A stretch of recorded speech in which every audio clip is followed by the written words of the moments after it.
cadenaser.com. A vivir que son 2 días, Euskadi. Miguel Ascenso. Lo decíamos al comenzar el programa, este mes se cumplen 25 años de los primeros insumisos que eran juzgados y enviados a la cárcel por el mero hecho de negarse a perder un año de su vida en los cuarteles haciendo el servicio militar obligatorio. La mili. No estaban solos, pero tampoco es que tuvieran enormes apoyos en algunos ámbitos de la sociedad. Así recuerda esta época Joseba Azcárraga, por entonces era diputado nacionalista en Madrid. En aquellos años prácticamente había 3 diputados que dábamos la cara en el Parlamento, en la tribuna del Congreso de los Diputados, ¿no? Era Juan Mario Andrés, Antonio Romero, que era un diputado del Partido Comunista, y yo mismo, ¿no? Los grandes partidos, incluido el propio Partido Socialista, pues continuaban defendiendo la obligatoriedad del servicio militar, y la verdad que a quienes defendíamos lo contrario, incluso la supresión de los ejércitos, pues éramos acusados de hacer una especie de política espectáculo, ¿no? Yo ese término de política espectáculo, desgraciadamente, lo escuché varias veces por parte de algunos diputados también vascos, ¿no? Bueno, nuestra actuación, la verdad que no fue solo la de denunciar desde la tribuna del Congreso de los Diputados la persecución que se estaba desarrollando contra los objetores de conciencia y contra los insumisos. En mi caso, por ejemplo, yo acepté en algunas ocasiones participar como testigo de la defensa en varios consejos de guerra contra estos jóvenes, ¿no? Recuerdo especialmente uno de los consejos de guerra que se celebró en La Coruña contra unos, creo que eran unos jóvenes de Paella, ante un tribunal militar, y donde a preguntas del instructor militar sobre las razones por las cuales yo estaba atendiendo la objeción de conciencia y la insumisión, pues yo manifesté que, además recuerdo exactamente la frase, ¿no? Porque creía que en la lucha por la paz en el mundo, pues era mucho más válido un solo insumiso que los 3 ejércitos juntos, ¿no? Bueno, la verdad que en aquel momento se vivieron bastante tensión en este tribunal, ¿no? Porque quien presidía la mesa, que era un coronel, pues manifestó, bueno, pues que era lógico lo que yo hacía, porque también defendía la violencia de ETA, ¿no? Algo, bueno, pues que mi propia trayectoria política lo niega, ¿no? Pero sinceramente yo creo que fue una batalla pacífica que la ganaron fundamentalmente la gente que más se arriesgó, que eran los insumisos y los objetores de conciencia, ¿no?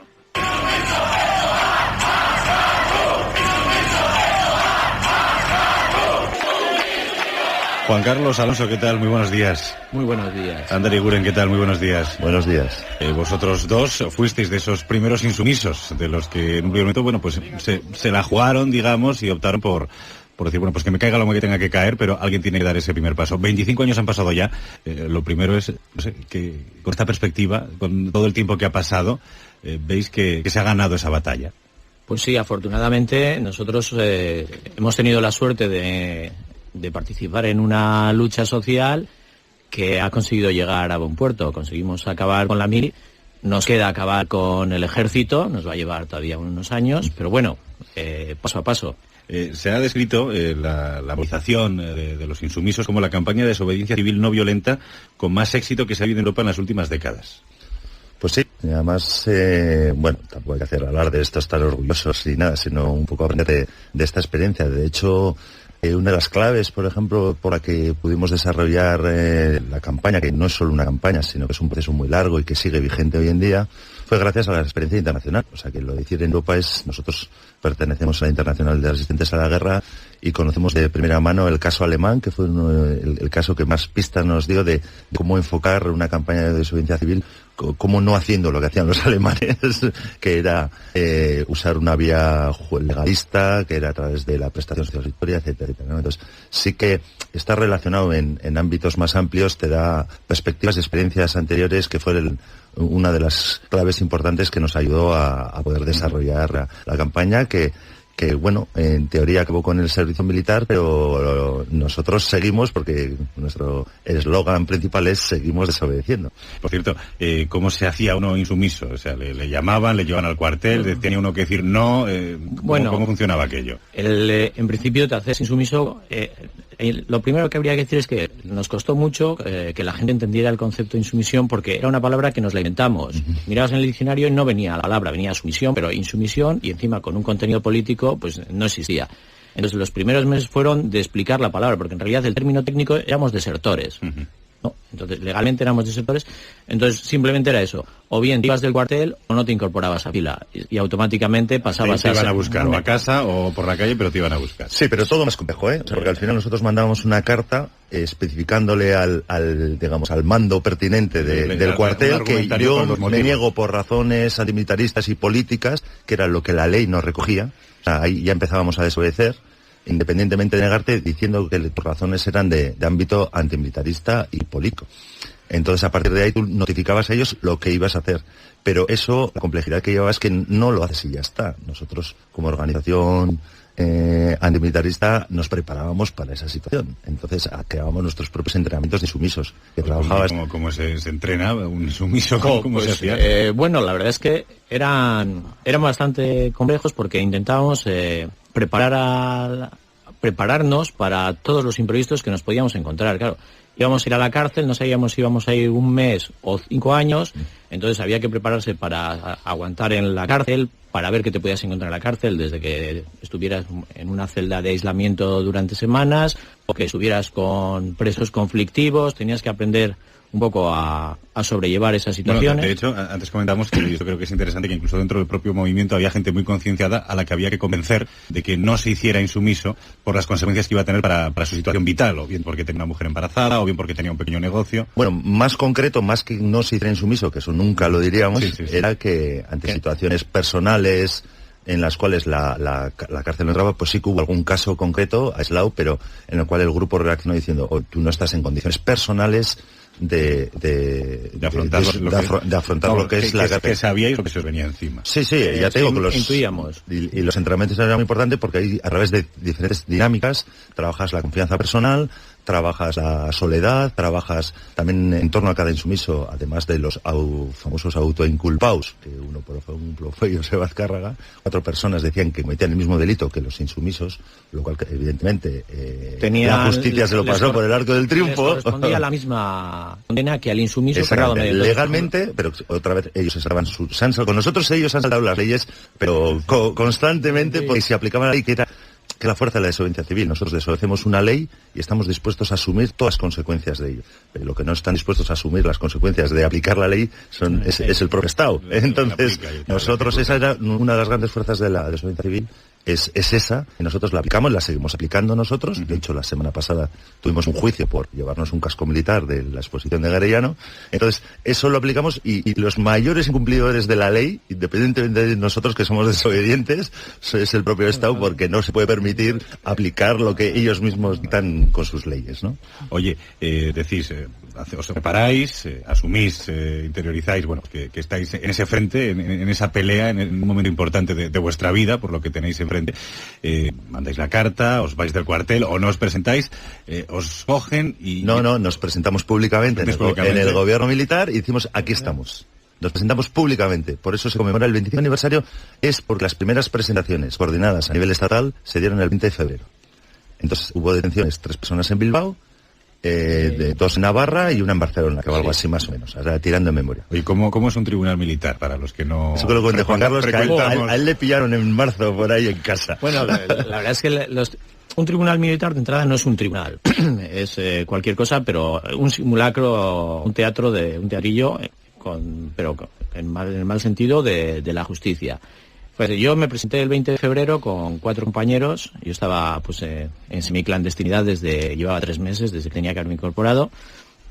Y nos presentamos en el gobierno militar con algunos compañeros y a mis compañeros les detuvieron y a mí no. Entonces, claro, el abogado fue a preguntar, oye, que no la habéis detenido y tal. No le detenemos porque está haciendo la mili en Burgos. Y claro, el abogado dijo, que está aquí. También, señor juez, que es que está en la habitación de al lado, que eso es un error suyo. Comprobaron que efectivamente estaba en la habitación de al lado y dijo, bueno, pues nada, que se vaya, y seguidamente firmamos ahí mismo la orden de búsqueda y captura y que lo trinquen de la misma. Y dices, mañana, en un rato. Y dices, bueno, total que a las 2 semanas me detuvieron en casa y me llevaron a la prisión militar del Ferrol. Y en la prisión militar del Ferrol, el único trato que tuve con un tribunal fue, pues, al cabo de 1 semana o 10 días, a los insumisos que estaban allí nos fueron llevando ante un tribunal militar Bueno, cuando llegó mi turno, pues claro, ¿por qué está usted de vestido de civil? ¿Por qué no lleva uniforme? Pues porque soy un civil. Claro, de entrada se empezaron a reír los 3 oficiales que estaban ahí en el tribunal. Bueno, pues nada, póngase un uniforme. No, es que soy un civil. Pues si no se lo pone, pues le pongo una multa, una condena por desacato. Vale. Bueno, pues no se lo ponen, pues 3 meses de condena por desacato. ¿Se pone el uniforme? No. Otros 3 meses. ¿Se pone el uniforme? No. Otros 3 meses. En 15 minutos me habían condenado a 1 año y medio de cárcel. Y claro, sales de allí con un tembleque que dices, que Dios me libre. O sea, yo realmente, claro, lo pasas muchísimo miedo. Yo creo que estaba sentado, si yo voy a estar de pie me caigo redondo. Pero dices, bueno, pues esto no lo habíamos previsto, que estos fueran tan descerebrados y se preocuparan por este tipo de gilipolleces. Pero luego al día siguiente nos pusieron en libertad a todos y me llamaron y dijeron, cuando usted se negó a ponerse el uniforme ya habíamos recibido la orden de puesta en libertad, por lo tanto era usted un civil y no tenía obligación de ponerse el uniforme. Esto está un poquito mal coordinado, ¿no? Dice, no, a ver, no, simplemente fueron a pasárselo bien. O sea, dijeron, vamos a meterle un poco miedo a esta gente y que vean lo que hay.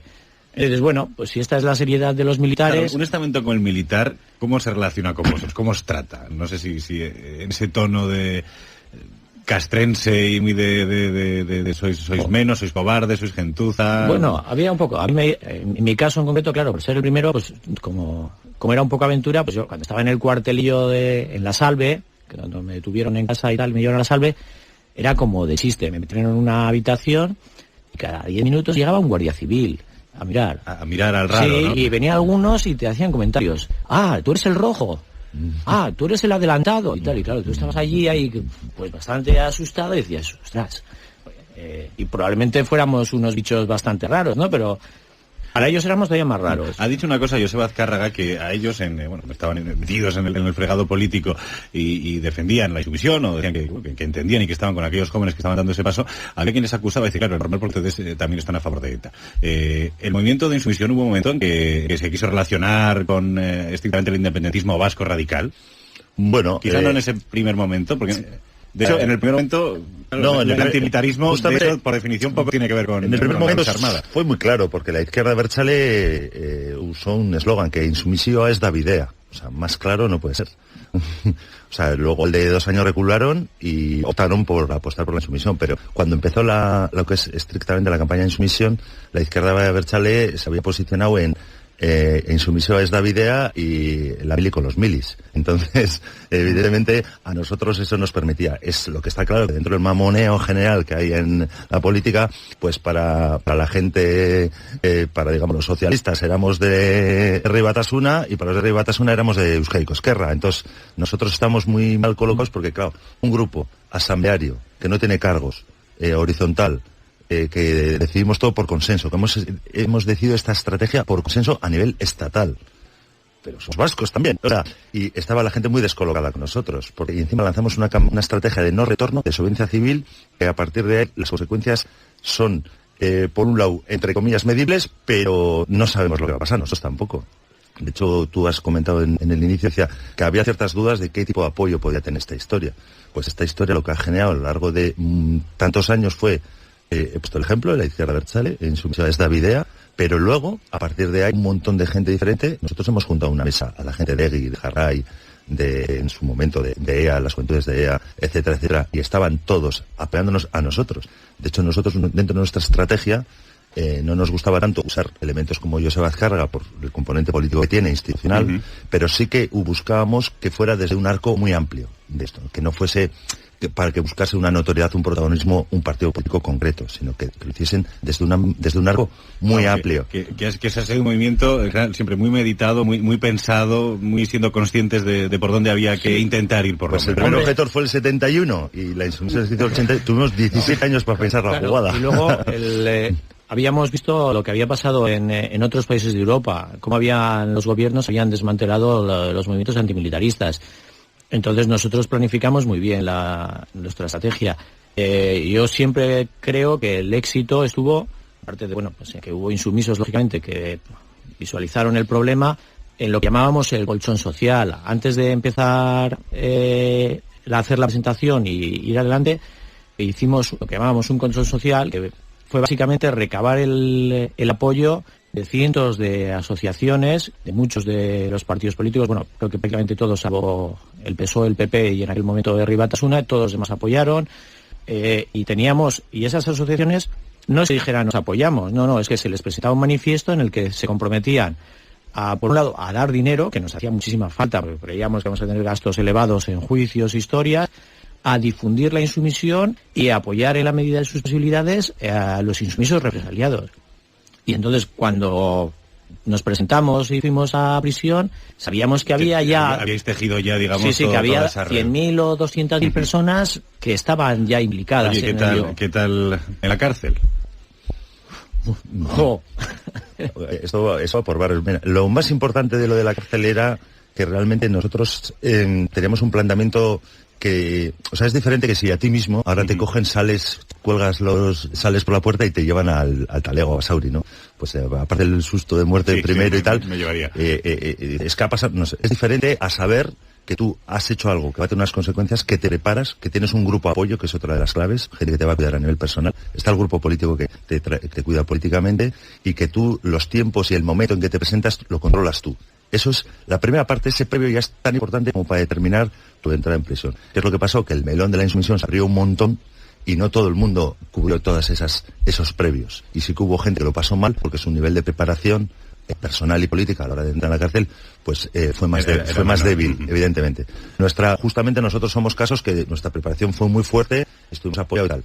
La experiencia de la cárcel, una experiencia vital, potentísima, en el buen sentido, en clave positiva, lo digo, menos a nivel personal.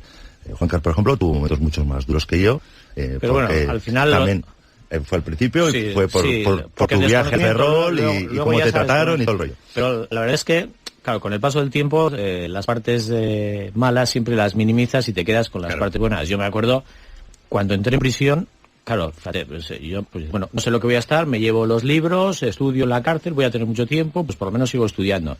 Y según llego, me quitan los libros y el militar que me quita los libros me suelta: ya veremos si es conveniente para nosotros que tú estudies. Y dices, bueno, está claro por dónde van los tiros.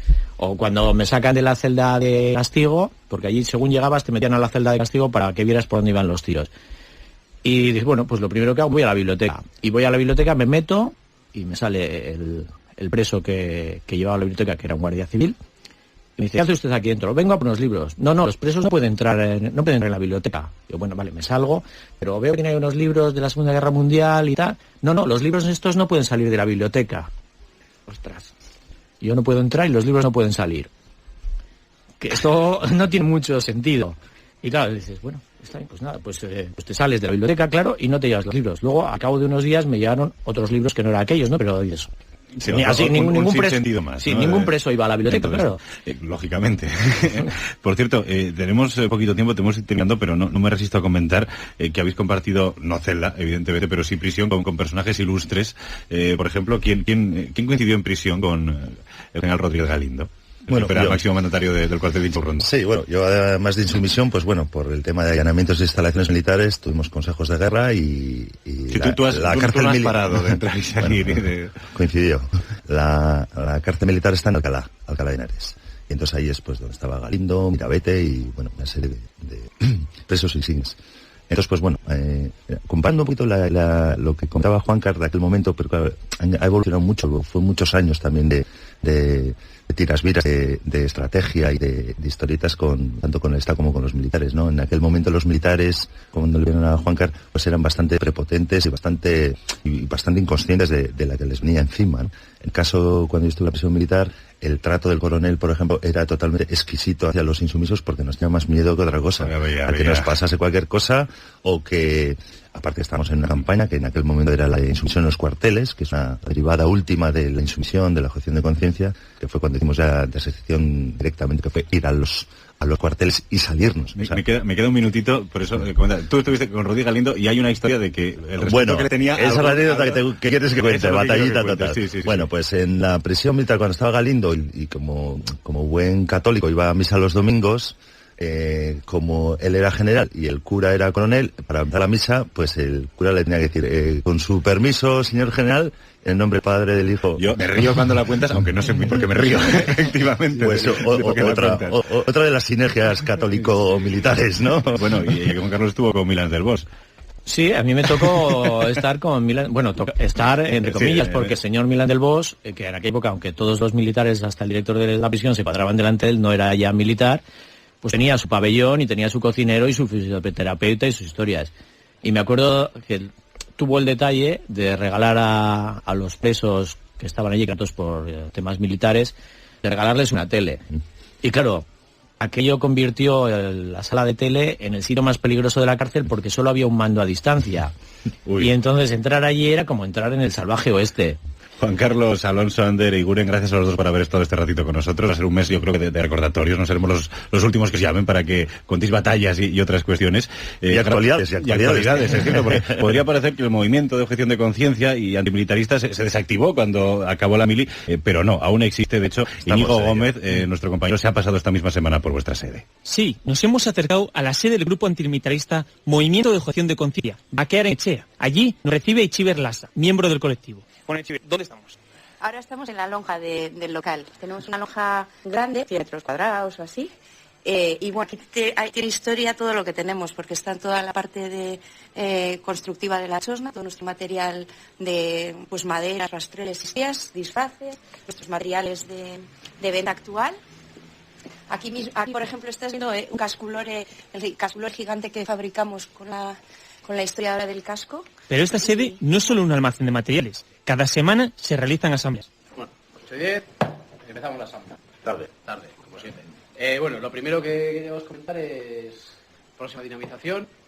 Se apunta. Igual esperamos un poco para ver si hacemos el jueves que viene o el siguiente, porque coincide las jornadas del 21 aniversario. Desde la dinamización hemos hecho propuesta de calendario también. Nos preguntamos, si el servicio militar fue abolido hace años, ¿por qué algunos jóvenes siguen acercándose a esta asociación? Miquel, uno de los integrantes, nos cuenta su caso. Para mí, el MOC ahora mismo significa un ejemplo. Es un sitio donde crecer y donde puedo día a día ver y compartir muchas experiencias personales, como el caso de Pi, que pues a mí es un ejemplo para la sociedad y para mí personalmente. Una de las razones que mueven a los jóvenes a acercarse al movimiento de objeción de conciencia en pleno siglo XXI es no convertirse en ciudadanos conformistas y trabajar por una sociedad igualitaria. Bueno, pues al final es una forma de luchar, de dar un mensaje a la sociedad, de participar en la construcción de una sociedad más justa, nosotros sentimos como más justa, entonces eso siempre es bueno y enriquece a las personas y todo aquello que das a la sociedad, eso es bueno y te enriqueces tú mismo. Nosotros estamos trabajando sobre todo contra un sistema autoritario y abogamos primero por la responsabilidad personal